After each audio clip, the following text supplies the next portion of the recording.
Boa noite, povo de Deus, paz seja convosco.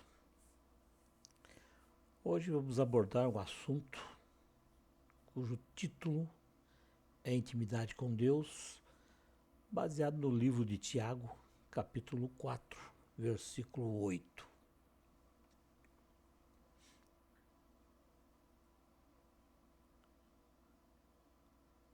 A palavra intimidade, ela significa colocar algo para dentro. Isso quer dizer, ter intimidade com uma pessoa é colocar essa pessoa dentro do nosso coração.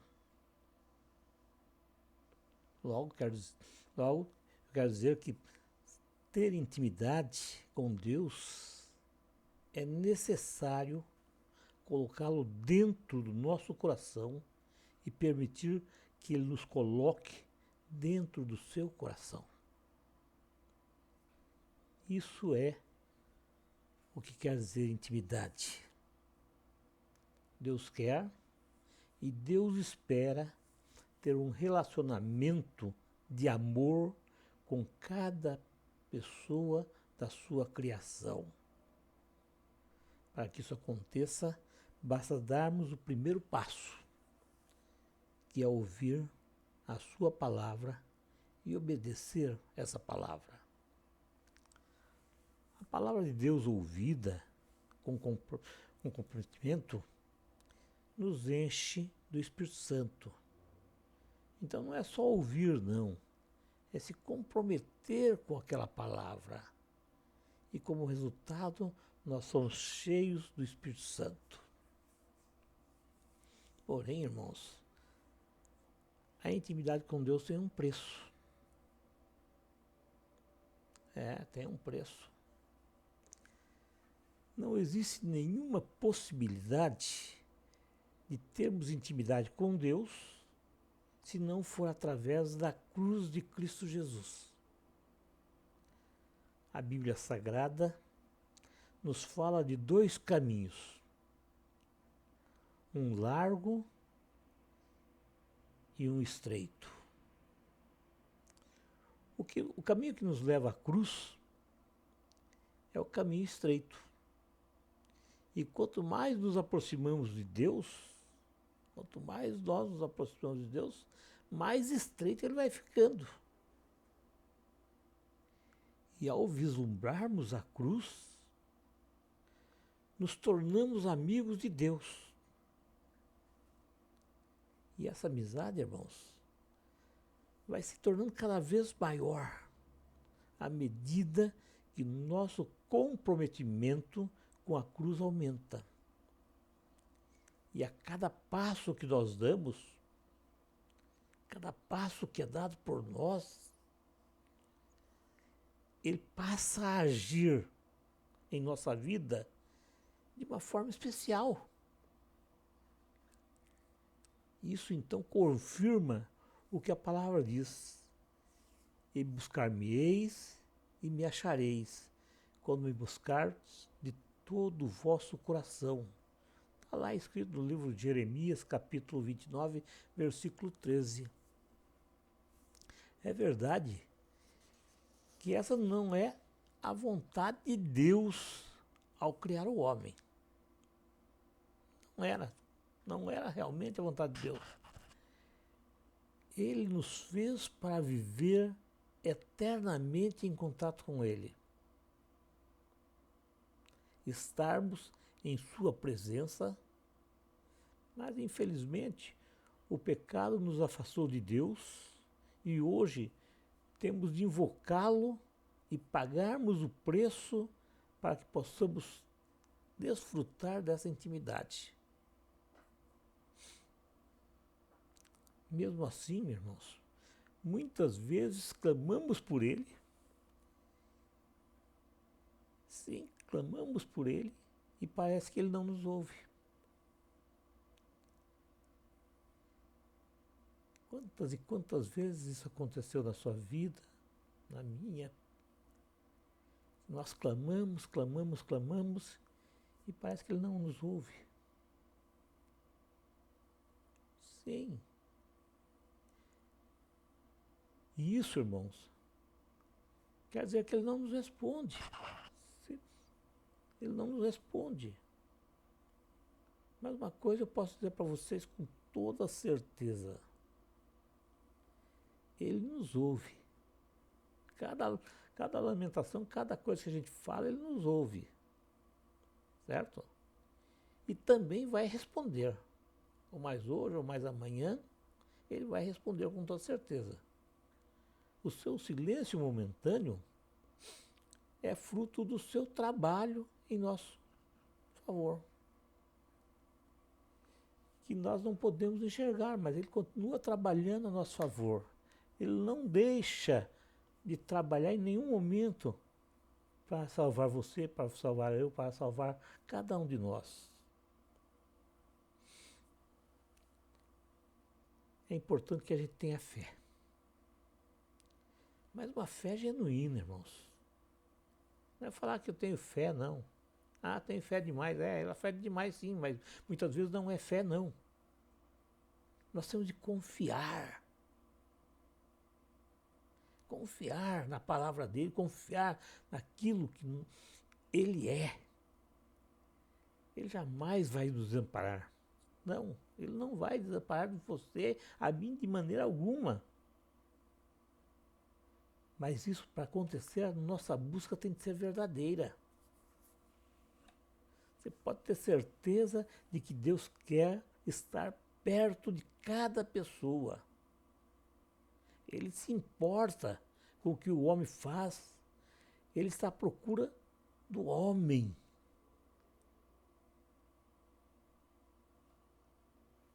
Infelizmente, foi o pecado de Adão e Eva que nos separou da presença de Deus.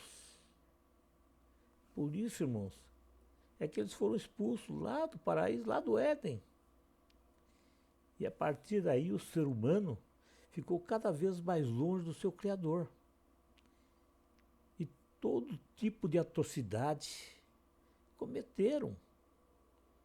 E a maldade do ser humano se multiplicou. Porque com o pecado nós adquirimos uma natureza pecaminosa. Nós deixamos de ser puros e passamos a ser mal por natureza. Então, irmãos, a partir daí surgiu o primeiro assassinato. Caim matou Abel. Culminando com o juízo sobre a terra, anunciado por Deus. Não sei o que eu estou falando lá. Se você verificar lá em Gênesis capítulo 6, versículos 6 e 7, vai estar escrito. Nosso Deus viu que a perversidade do homem tinha aumentado na terra. E que a inclinação dos pensamentos do seu coração era sempre e somente para o mal. Como eu já falei, por causa da nossa natureza pecaminosa. Então o Senhor se arrependeu de ter feito o homem sobre a terra. Quando você se arrepende de ter feito alguma coisa, é triste, é duro. Então imagina para Deus se arrepender de ter feito o homem, criado o homem à sua imagem e semelhança. Com toda certeza, isso feriu o coração de Deus de uma maneira imensurável. Ele chegou a cogitar destruir toda a humanidade por completa. Mas em meio a essa humanidade, irmãos, que era escrava do pecado, ele ainda encontrou alguém que lhe agradava. Ele encontrou Noé, que era uma pessoa íntegra e conduzia a sua vida de acordo com a vontade de Deus. Então Deus trouxe o dilúvio. Um dilúvio sobre a terra, poupando somente a vida de Noé e a sua família. Está lá escrito em Gênesis, capítulo 6, versículo 13. Porém, a rebelião humana não foi o único motivo do desagrado de Deus. Não. Ele sabia de todas as coisas, ele sabia o que iria acontecer a toda a humanidade. Noé obedeceu a ordem dada por Deus e construiu a arca. Noé fez tudo segundo as instruções recebidas do Altíssimo. Ele cumpriu tudo o que Deus lhe mandara fazer.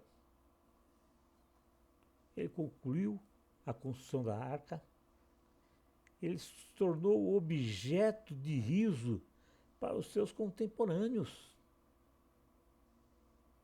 Sim, ele era alvo de chacotas e zombaria, mas por intermédio da sua fé e a sua obediência, ele condenou o mundo todo daquela época. Então, irmãos, a história conta. Diante de tal evidência, irmãos, sim, diante dessas evidências, podemos assegurar que o nosso relacionamento com Deus deve ser como base o que está escrito na Bíblia. E o que nós devemos fazer é o que está escrito lá, e não através dos nossos sentimentos, através do nosso coração. É necessário ver e ouvir o Senhor para que possamos entender o que Ele quer que a gente faça. Você não está aqui por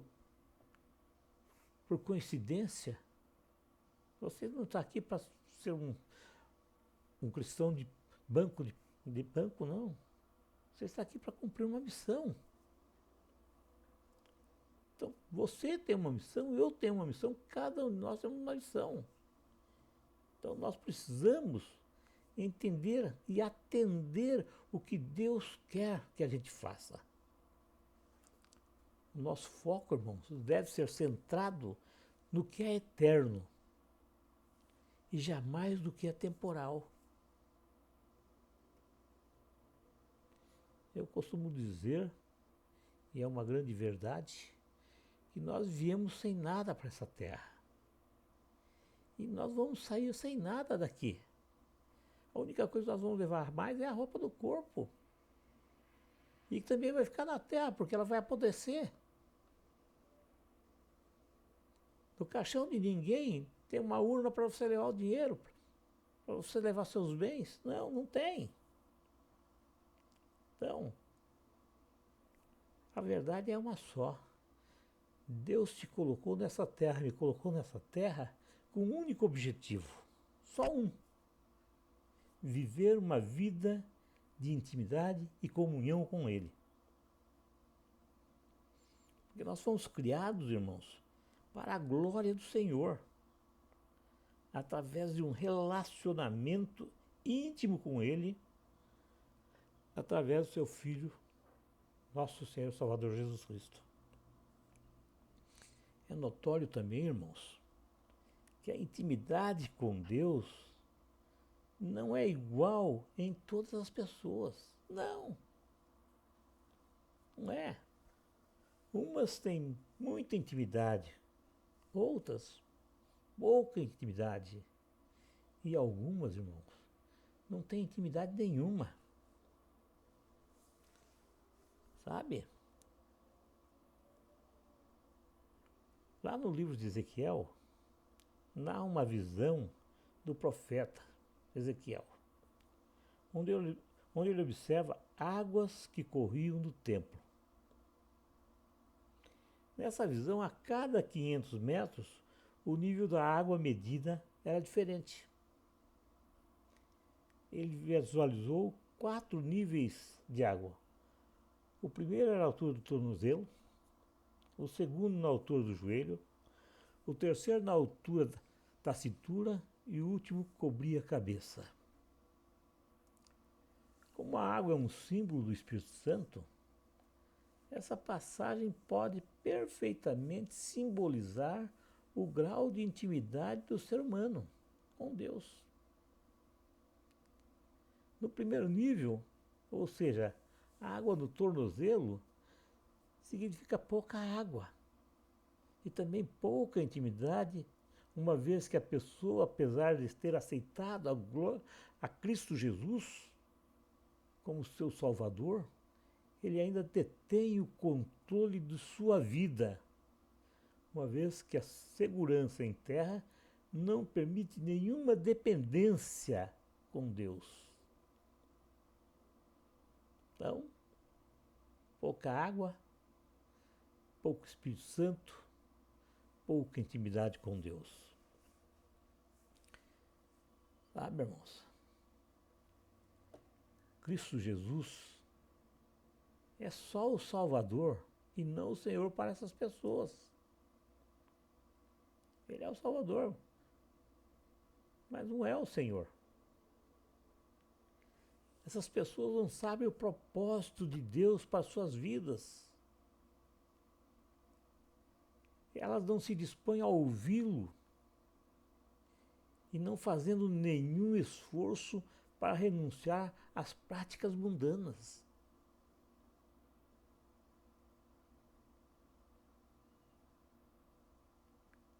A intimidade com Deus para essas pessoas se baseia somente em acreditar que Ele existe e mais nada. Mas quando a água chega às alturas do joelho, irmãos, o cristão busca Deus e quer fazer a sua obra com entusiasmo. Ele quer ver milagres, ser abençoado e ter experiências com Deus. Embora esse estágio seja profícuo, o cristão se aproximou de Deus por causa das maravilhas e daquilo que Deus possa realizar em suas vidas. Procurar as bênçãos de Deus e ter experiências com Deus deve ser uma motivação, sim, para todo cristão. É uma motivação e deve ser motivação para todo cristão. Porém, jamais deve ser uma motivação, uma prioridade na nossa vida. Nesse estágio, irmãos, o cristão deve estar preparado para buscar a face de Deus, em primeiro lugar, e não a sua mão, para não cair no evangelho do merecimento, acreditando que por servir a Deus com diligência, adquire o direito de ter todos os seus desejos realizados, esquecendo-se que a essência da salvação é o amor e não o serviço.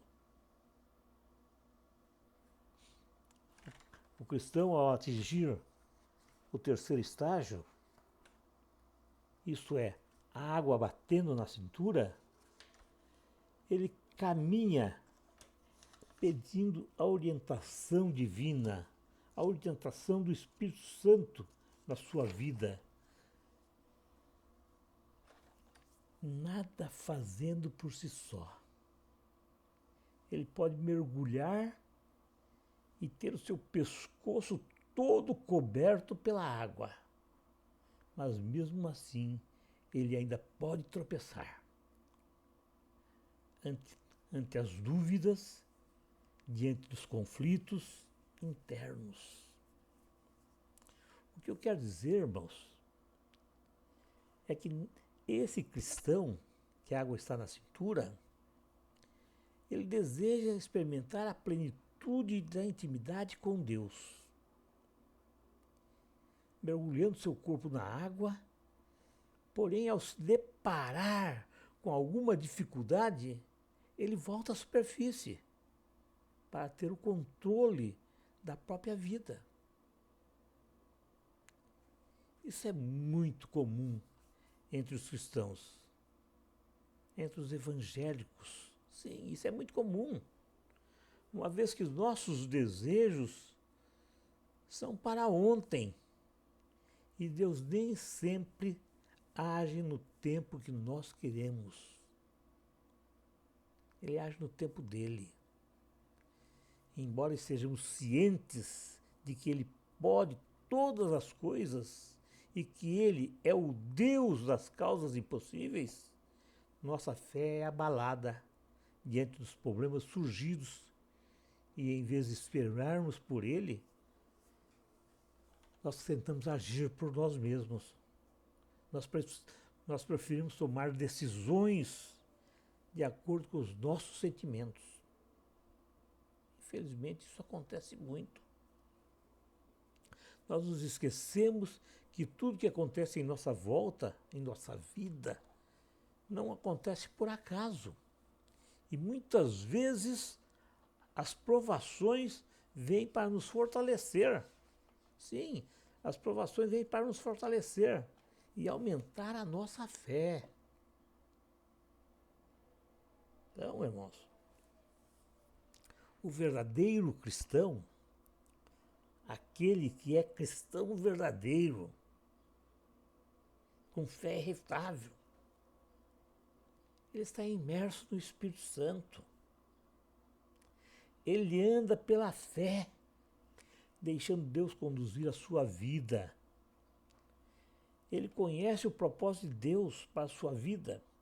Seu desejo é agradar a Deus. Nesse estágio, irmãos, o cristão está disposto a fazer sacrifícios pela obra de Deus. Sim, ele não procura benefícios nessa terra, mas ele tem a certeza que sua coroa será eterna. Para isso, o seu desejo é renovado e transformado dia a dia em um vaso novo. Ele quer cada dia que passa a ser um vaso novo, mais intimidade com Deus. E a intimidade com Deus, nesse caso, ela é muito grande, irmãos. Estar perto dele o tempo todo, conversando com ele, é o maior propósito da vida do cristão. Porém, nos dias atuais, irmãos, os nossos últimos dias, são dias difíceis. Pois os homens serão amantes de si mesmos, avarentos, pretensiosos, soberbos, maldizentes, desobedientes, ingratos, ímpios, sem afeição natural, implacáveis, caluniadores, incontinentes, cruéis, inimigos do bem, traidores, insolentes, presunçosos, amando mais os prazeres do que a Deus, tendo aparência e piedade, porém negando o poder dela. Não sou eu que digo isso aí, está lá em Timóteo, capítulo 3, versículo de 1 a 6. Infelizmente, nós não podemos ser enganados, deixar de ser enganados, porque tem muito falso profeta por aí. Tem muita gente se dando de santinho, mas é um diabão. Fala de Deus, mas na verdade não pratica aquilo que fala. Então, irmãos, nós devemos confiar somente em Deus. Ele jamais vai nos deixar de lado quando a gente tem confiança plena nele. E por isso, irmãos, nenhuma circunstância, por mais tenebrosa que possa parecer, pode nos separar da intimidade com Deus. Essa intimidade deve ser mantida a cada instante em nossa vida. Quer nos bons, quer nos maus momentos. A caminhada com Deus deve manter nossa esperança sempre viva. Cristo nunca falou que a vida do cristão seria legal, seria boa, que não teria problemas. Não. Ele foi ao contrário, falou que no mundo nós teríamos aflições, mas aqui era para ter bom ânimo, porque ele venceu o mundo. E se ele venceu o mundo, nós também podemos vencer se ele estiver conosco. Então, irmãos, essa intimidade com Deus, ela deve se manter cada momento da nossa vida. Essa caminhada com Ele deve manter nossa esperança sempre viva. Ele jamais esquecerá da sua aliança. Ele fez uma aliança com o ser humano. Sim, ele sempre estará, mas sempre estará mesmo atento a todas as circunstâncias. Ele vai estar olhando aquilo que acontece na sua vida. Nós devemos seguir os exemplos de Moisés, de Abraão, de Daniel e tantos outros personagens, homens de Deus, que deram maior valor à comunhão com Deus do que aos milagres por ele realizado. Sim, milagre é bom, é legal, é preciso, mas essa não deve ser a nossa prioridade. Nossa prioridade é caminhar ao lado de Deus. Claro que a maior parte das pessoas, ela quer ver milagres. Elas querem milagres. A maior parte não quer um relacionamento íntimo com Deus. Não. Esquecem que a intimidade exige obediência e que as manifestações das maravilhas e dos milagres divinos são uma consequência de nossa obediência. É por isso, irmãos, que nós não vemos mais milagres nas igrejas. É raro ver um paralítico andar, um cego enxergar, um surdo ouvir, um câncer ser jogado para fora. É raro isso hoje. Mas Deus não parou de fazer milagres, Ele continua fazendo milagres. Mas é que a nossa obediência, a obediência das pessoas dentro da igreja, caiu muito.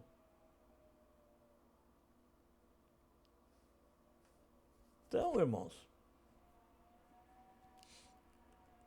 nós temos de acreditar que Deus, através de Cristo Jesus, pode fazer todos os milagres das nossas vidas. Então, a Bíblia nos ensina que só podemos ter intimidade com Deus por causa daquilo que Cristo Jesus fez na cruz por nós, lá do Calvário. A intimidade com Deus requer tempo, requer conhecimento, requer envolvimento para que o nosso caráter seja transformado. Isso implica que nascer de novo exige mudança de caráter. O inimigo, irmão, ele está procurando em fazer os cristãos se afastar da oração. Porque a oração é a nossa arma de combate contra o inimigo. É a arma que nós temos, é a única arma que nós temos de defesa contra o inimigo, é a oração. Ele não teme os que não oram. Não, se você não ora, o diabo não teme você não. Ele só teme aqueles que oram. Então, busque a Deus em oração em qualquer circunstância. Tanto para pedir como para agradecer. Se está tudo bem, agradeça por estar tudo bem. Orar, irmãos, é cultivar a intimidade com Deus. Jejue. Pois o jejum mortifica a carne e permite que nosso espírito possa ouvir a voz de Deus. É através do espírito que podemos ouvir a voz de Deus e ter intimidade com Ele. Uma vez que as coisas espirituais só se discernem espiritualmente. Está escrito na palavra. Adore. Adore mesmo. Pois a adoração nos eleva acima de toda frustração, todo sofrimento. Aquilo que a oração não puder fazer, o louvor fará. Adore, irmãos. Adore nos momentos que não puder orar. Leia a palavra de Deus. Pois fechado, a Bíblia é um livro como qualquer outro. Sim. Aberta, irmãos. É a boca de Deus falando conosco. É uma carta de amor escrita com o sangue de Jesus Cristo. Portanto, irmãos, tudo é possível para aqueles que têm Cristo Jesus em seu coração. A única coisa que pode nos separar de alcançar essa vida maravilhosa com Ele é o peso do pecado. Mas lembre-se, Ele prometeu estar conosco todos os dias. Então, irmãos, o que você está esperando? Dê esse passo para Jesus agora. Amém.